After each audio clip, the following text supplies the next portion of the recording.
అందరికీ నమస్తే. నేను మీ Gopi. Welcome back to our channel.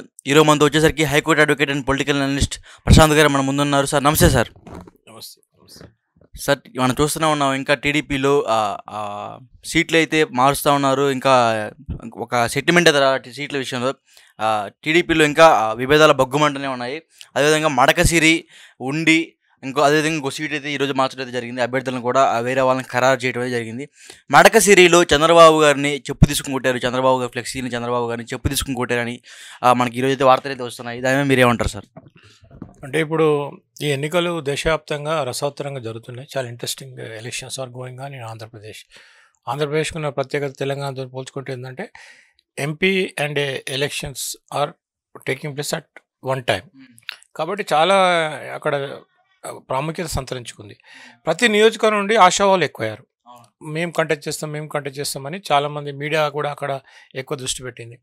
ఇప్పుడు మీరు జరిగిన సంఘటన చెప్తే అక్కడ నిరాశపరులు పార్టీ టికెట్ రాలేదని అన్ని పార్టీలలో ఉన్నాయి. అది ఇప్పుడు టికెట్ ఆశించిన వ్యక్తులకు రాకపోతే తిరుగుబాటు చేయడము, ధర్నాలు చేయడము, ఆత్మహత్య ప్రయత్నాలు కూడా చేసుకున్న సందర్భాలు మనకు రాజకీయ వ్యవస్థలో కనిపిస్తుంటాయి. అయితే ఇప్పుడు చంద్రబాబు నాయుడు గారి మీద మరి ఆయన ఫ్లెక్సీ పైన దాడి చేయడము, ఆయనను అవమానపరచడము అనే పద్ధతిలో పూనుకుంటున్నారు. అంటే ఇప్పుడు టికెట్ రానంత మాత్రాన చాలామంది ఇప్పుడు ఏం చేస్తారంటే మళ్ళీ పార్టీకి విధేయతగా ఉండి ఇప్పుడు వాళ్ళు పార్టీ వెంటనే అధికారాన్ని చేపట్టిన తర్వాత ఏమైనా నామినేటెడ్ పోస్టులు ఉంటే తీసుకునే ప్రయత్నం చేస్తారు, తెలివిగల ఈ రాజకీయ పార్టీ కార్యకర్తలైనా నాయకులైనా. కానీ దాడి చేయడం వల్ల ఏమవుతుందంటే వాళ్ళకున్న అవకాశం వాళ్ళు కోల్పోతారు. ఒకవేళ ఇప్పుడు చంద్రబాబు నాయుడు గారికి మాకు టికెట్ రాలేదని వాళ్ళ అభ్యర్థులు వాళ్ళు ఆయన పైన కోపంతో దాడి చేశారు, ఆయన అవమానపరిచారు, అది అధిష్టానం దృష్టికి వెళ్తుంది. వాళ్ళకు భవిష్యత్తులో ఇలాంటి రాజకీయ పదవులు పొందే అవకాశం కోల్పోయినట్లే కదండి. కాబట్టి దాన్ని సమన్వయంగా పాటించి చేసుకోవాలి. లాస్ట్ టైం కూడా పవన్ కళ్యాణ్ గారికి పిఠాపురంలో సీటు ప్రకటించిన వెంటనే అక్కడ కూడా వర్మ గారు దాడులు, అదే ఫ్లెక్సీలు తగలబెట్టడం, ఫ్లెక్సీల మీద దాడులు చేయడం అలాంటివి ఒకటి జరిగాయి. సో అదేవిధంగా ఇప్పుడు మడకసిరిలో జరుగుతూనే ఉన్నాయి. ఇప్పుడు మడకసిరిలో జరిగిన అభ్యర్థులకు ఏమన్నా టీడీపీ ఏమన్నా నామినేటెడ్ పోస్టులు ఇచ్చే అవకాశం ఉందండి సార్? అవును, తప్పకుండా అండి. ఇప్పుడు ఎక్కడైనా కూడా చాలామంది ఇప్పుడు ఏ పార్టీలో అయినా ఒక రాజకీయ పార్టీ ఒక అసెంబ్లీ స్థానానికి కానీ పార్లమెంటు స్థానానికి కానీ ఒక వ్యక్తికి టికెట్ ఇవ్వాలంటే అక్కడ ఒక 4-5 ఆశావాహులు ఉంటారు, అభ్యర్థులు ఉంటారు, కంటెస్టెంట్స్ అంటాం మనం. దాంట్లో ఎవరు బెస్ట్, హూ ఆర్ ద ఫేవరెటీస్, ప్రజలకు ఎక్కువ మద్దతు ఏముంది అనేది చూస్తుంది. ఇప్పుడు కాంగ్రెస్ పార్టీ ఏంటంటే ప్రతిదానికి ఒక సర్వే చేపట్టి ఇప్పుడు ఒక్కొక్క స్థానానికి మెయిన్గా మినిమం ఒక 3-4 అభ్యర్థులు, 3-4 అభ్యర్థులు సీరియస్గా సీట్ ఆశించే అవకాశం ఉన్నది. అప్పుడు సర్వే చేపట్టి ఎవరికి అవకాశం ఉంటుంది బై ఆల్ యాంగిల్స్. ఎందుకంటే ఇప్పుడు నిలబెట్టే ప్రత్యర్థి మీద గెలిచేటోడు అయి ఉండాలి, తర్వాత అతనికి ప్రజల్లో కూడా మంచి అభిప్రాయం ఉండాలి, అతనికి పర్సనల్గా ఓట్ బ్యాంక్ ఉండాలి, తర్వాత పార్టీ అధిష్టానం అది సెకండరీ అనే అభిప్రాయంతో ఒక రాజకీయ వ్యూహంతో అభ్యర్థికి ఏ రాజకీయ పార్టీ అయినా సీటు కేటాయిస్తుంది. దాన్ని బట్టి వాళ్ళు కాంటెస్టెంట్స్గా వాళ్ళు ఎన్నికల బరిలో ఉంటారు. తర్వాత ప్రజలు వాళ్ళకి ఓట్లు వేసి దాని ఆ యొక్క అసెంబ్లీ స్థానం కానీ పార్లమెంట్ స్థానం యొక్క భవిష్యత్తు నిర్ణయిస్తారు. సరే, ఈ కూటమి వల్ల ఎవరైతే ఇప్పుడు ఆశావాహులు ఉన్నారో వాళ్ళు ఇప్పుడు నిరాశలు అయిపోయారు సీట్లు వేరే వాళ్ళు ప్రకటించడం వల్ల. అక్కడ ఏమన్నా తిరుగుబాటు జరిగే అవకాశం ఉందా? కూటమి అక్కడ దెబ్బతినే అవకాశాలు ఉన్నాయా? ఓటు పర్సెంటేజ్ పడిపోయే అవకాశం ఉందా సార్ అక్కడ? అంటే టు బీ ఫ్రాంక్ అండి, ఇక్కడ జరిగేది ఏంటంటే డబ్బు ప్రలోభాలు ఎక్కువ ఉంటాయి, మనీ ప్లస్ వైటల్ రోల్. ఇప్పుడు అక్కడ కొంతమంది స్థానిక లీడర్సు ఒక దాదాపు 1000-2000 ఓట్ల వరకు ప్రభావితం చూపడే అవకాశం ఉంటుంది. లోకల్ లీడర్స్ అంటారు, బస్తీ నాయకులు అంటారు. ఇప్పుడు వాళ్ళ ప్రాముఖ్యత చాలా ఉంటుంది ఎన్నికలలో. ఎందుకంటే వాళ్ళు ఇప్పుడు ఎంతమంది పొలిటికల్ ఏం ప్రేరేపించినా కూడా అక్కడ కొన్ని 10 సంవత్సరాల నుండి 20 సంవత్సరాల నుండి లేదా ఒక 30 సంవత్సరాల నుండి మొత్తం ఆ ఏరియాకి ఆ బూత్లకి సంబంధించిన దానికన్నా ఒకే నాయకుడు ఉంటాడు. 2-3 నాయకులు ఇన్ఫ్లుయెన్స్ చేస్తారు ఓటర్స్ని. ఎన్ని పార్టీలు వచ్చినా ఏం చేసినా ఇప్పుడు జరుగుతున్న ట్రెండ్ ఏంది, అన్ని పార్టీల దగ్గర నుండి ప్రతి ఒక్క ఓటర్ డబ్బులు తీసుకుంటుండు, ఓటు మాత్రం ఎవరికి వేయాలో వాళ్ళకి వేస్తుండు. అయితే ఇక్కడ జరిగింది ఏంటంటే రాజకీయ నాయకులు ఇన్ని రోజులు ఏంటంటే మేము ఓటర్లను ఎలా వాడుకోవాలో మాకు తెలుసు అని రాజకీయ నాయకులు అనుకునేవాళ్ళు. కానీ ఇప్పుడు ఓటర్లు చాలా చైతన్యవంతులయ్యారు, మేము రాజకీయ నాయకులను ఎలా వాడుకోవాలనే స్థాయికి వచ్చారండి. ఇక్కడ జరుగుతుంది అదే. ఇప్పుడు ఇప్పుడు మన తెలంగాణలో జరిగింది అదే. చాలా అసలు ఊహించలేదు. లాస్ట్‌కి ఒకటి చాలా ట్విస్ట్ అయిపోయింది అక్కడ. ఎన్నికల అట్లనే ఇప్పుడు ఆంధ్రాలో కూడా అదే జరుగుతుంది. ఇంకా ఆంధ్రాలో ఏందంటే చాలా అక్కడ స్థానాలు ఎక్కువున్నాయి. తర్వాత అక్కడ అన్ని రాజకీయ పార్టీల దృష్టి ఉంది.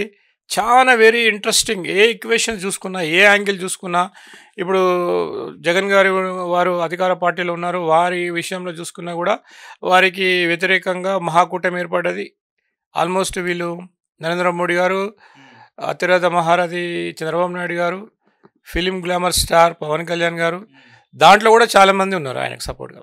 వాళ్ళందరూ ఒకవైపు, ఇప్పుడు షర్మిల గారు ఒకవైపు, ఈ రెండు కూటమిలను వీళ్ళందరినీ కలిపి వీళ్ళందరినీ ధీటుగా ఎదుర్కోవడానికి ఒకే ఒక్కడు జగన్ గారు. ఇప్పుడు అక్కడ ఎన్నికల పోటీ జరుగుతుంది. అసలు చాలామంది అనలిస్టులు కూడా అందని ఎన్నికల ఎగ్జిట్ పోల్స్ అక్కడ జరుగుతున్నాయి. ఎవరు ఊహించి చెప్పలేరు ఓటర్ నాడు ఏ విధంగా ఉంటుంది, ఓటర్ ఆలోచన ఏ విధంగా మారుతుంది. ఇప్పుడు నేను చెప్పాను, ఒక సందర్భంలో ఓటరు చాలా విధాలుగా ఆలోచిస్తారండి. ఇప్పుడు కమిట్మెంట్ ఉంటుంది. జనరల్గా ఏంటంటే అభ్యర్థి మీద ఫస్ట్ పోతుందండి ఓటు వేసే వ్యక్తికి. ఎందుకంటే it is between the contestant and the voter. అంటే ఎన్నికలు నిలబడ్డ అభ్యర్థికును ఓటర్కి మధ్యలో జరుగుతుంటుంది. ఇవన్నీ సెకండరీ అండి నా అనాలిసిస్ ప్రకారము. ఈ పొలిటికల్ పార్టీ సెకండరీ, ఈ ఏమంటారు ఇవన్నీ సెకండరీ. అది డిసైడ్ అవుతుందండి. మెయిన్ అక్కడున్న అవినాభావ సంబంధం ఏంటంటే ఓటర్కును అభ్యర్థికి ఉంటుంది. అట్లా కూడా ఓట్లు అక్కడ గెలుపు అవకాశాన్ని నిర్ధారించే అవకాశం ఉంది. ఇప్పుడు మీరు అన్నట్టు అక్కడ చంద్రబాబు నాయుడు గారి పైన అంత దాడి జరిగిందంటే అక్కడ ఉన్న వ్యక్తి స్ట్రాంగ్ అయి ఉంటాడు. అతను మంచి ప్రజల్లో కూడా మంచి పలుకుబడి ఉండి ఒక మంచి ప్రజా ఆదరణ ఉన్న వ్యక్తి అయి ఉంటాడు కాబట్టి అలా జరిగింది. కానీ దానికి ఒక పరిష్కారం ఉంటుంది. దాన్ని ఇప్పుడు ఏదైనా ఇప్పుడు రాజకీయ నాయకులు ఈ సందర్భంగా ఎవరైనా కూడా టైం ఇస్తారు. ఎంత పెద్ద లీడర్ అయినా కూడా నేను నాకు రాలేదండి, మరి నాకు టికెట్ రాలేదు, నేను పార్టీలో ఇన్ని సంవత్సరాల నుండి పనిచేస్తున్నాను, నాకు ఎందుకు ఇవ్వలేదు సార్ చంద్రబాబు నాయుడు గారు, మరి నాకు ఏం అవకాశం ఇస్తారు, నేను టికెట్ ఆశించిన నాకు రాలేదు, మరి నేను మానసికంగా నేను క్షోభకు గురైపోయినా, తర్వాత నాకు పబ్లిక్ లోపల కూడా ఇమేజ్ వెళ్ళిపోయింది, ఆ నష్టాన్ని మీరు ఎలా పూరిస్తారని మాట్లాడుకోవచ్చు. మాట్లాడుకుంటే అప్పుడు అధిష్టానం వాళ్ళకు ప్రామిస్ చేస్తుంది, అయ్యా మనం ప్రభుత్వం మనకు అధికారం వస్తే మీకు నామినేటెడ్ పోస్ట్ ఇస్తాము, లేదంటే మీకు గౌరవప్రదమైనది మీరు పార్టీలో ఉండండి, మనకు రాష్ట్రాన్ని పరిపాలించే అవకాశం వచ్చినప్పుడు మీకు పదవి ఇవ్వడం మాకు చిన్న విషయం కాదని చెప్పి ఇలాంటి అవకాశాలు మాట్లాడుకోవాలి. మాట్లాడుకోకుండా మళ్ళీ నాగరిక ప్రపంచంలో ఉన్నాం మనము. ప్రతిదానికి దాడులు చేయడం, ప్రతిదానికి ఇలాంటి జుగుత్సాకరమైన సంఘటనలు చేయడము మన భారత ప్రజలకు, మన ఎన్నికల ఓటర్లకి మనకు ఇలాంటి తగదని వాళ్ళకి విజ్ఞప్తి చేస్తున్నా. ఇప్పుడు రాజకీయ నాయకులపైన దాడి చేయడము, గుడ్లు విసిరేయడము, చెప్పులు విసిరేయడము, రాళ్ళు విసిరేయడము, టికెట్లు రాకపోతే వాళ్ళు చెప్పులతో కొట్టడము, అది అన్కల్చర్డ్, అన్సివిలైజ్డ్ అయిపోతుంది. కొంచెం దాన్ని చర్చల ద్వారా పరిష్కరించుకోండి. ప్రజాస్వామ్య వ్యవస్థలో ఉంది ఏంటంటే ఏదైనా సమస్యను చర్చల ద్వారా, మాటల ద్వారా పరిష్కరించుకునే అవకాశం ఉన్నదే ప్రజాస్వామ్య వ్యవస్థ. ఎందుకంటే రాజరిక వ్యవస్థ కాదు, రాజులు ఏది చెప్తే మనం తల వంచి వినేది కాదు కదా, ఇది ప్రజాస్వామ్య వ్యవస్థ. ఒక పొలిటికల్ పార్టీ ఏ రాజకీయ నాయకుడు అధ్యక్షుడైనా ప్రజలతోనే మాట్లాడే అవకాశం ఇస్తాడు ఆయన, లేకపోతే ఆయన వ్యతిరేకంగా జరుగుతుంది కదా. ఇప్పుడు చంద్రబాబు నాయుడు గారు ఆయన పెద్ద లీడరు, ఆయన ఫ్లెక్సింగ్ చెప్పుబట్టి కొట్టారంటే ఆ అభ్యర్థి ఆయన కొంచెం ఒక 2 అడుగులు ముందుకేసి ఆలోచించాలి. డిఫరెంట్గా ఆలోచిస్తే ఆయన దృష్టి వస్తుంది. కానీ అది కంటిన్యూటీ కావాలి. ఎందుకంటే ఇప్పుడు అట్ ద సేమ్ అధిష్టానం కూడా మర్చిపోతుందండి గోపి గారు అలాంటి వాళ్ళని. అధిష్టానం గవర్నమెంట్కి అధికారంలో రాగానే మర్చిపోతుంది.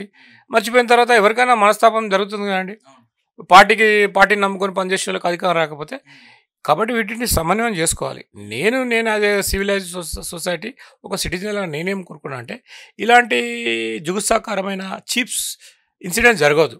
ఈ చెప్పుల కల్చర్ పోవాలని నాయన మన రాష్ట్రంలో నుండి ఒక సివిలైజ్గా మాట్లాడుకొని చెప్పుకోవడం, ఒక పత్రికా ముఖంగా డిమాండ్ చేయడం, మాట్లాడుకోవడం జరగాలని నేను ఇంకా ఇప్పుడు మన కల్చర్లో బాగుందనేది, మన కల్చర్ని ఇంకా ప్రపంచం కూడా ఏం జరుగుతుందంటే ఇక్కడ ఇలాంటి సమస్యలు వస్తే ఇట్లా జరుగుతున్నాయి, ఇట్లా ఒక పొలిటికల్ ఫినామినాలు ఇలాంటివి జరుగుతున్నాయి అనేది వేరే దేశాలు మాట్లాడుకోవాలనేది నా అభిప్రాయం అండి. నేను పెద్ద విషయం చెప్పడం కాదు, మన భారతదేశానికి అంత ఔన్నత్యం ఉంది, మన రాజకీయ వ్యవస్థకు అంత గౌరవం ఉంది. ఇప్పుడు ప్రపంచంలోనే అత్యంత పెద్ద ప్రజాస్వామ్య దేశం. ప్రజాస్వామ్యం లక్షణం ఏంటిది? Periodical elections. అంటే 5 సంవత్సరాలకు ఒకసారి ఎలక్షన్స్ అవుతాయి. ఈ 5 సంవత్సరాలకి ఎలక్షన్స్ జరుగుతుంటే ఇలాంటి ఇంకా సంఘటనలు జరుగుతుంటే ఒక మళ్ళీ అన్సివిలైజ్ సొసైటీలో జరిగినట్టు జరుగుతుంటే అది మంచి వ్యవస్థ కాదు.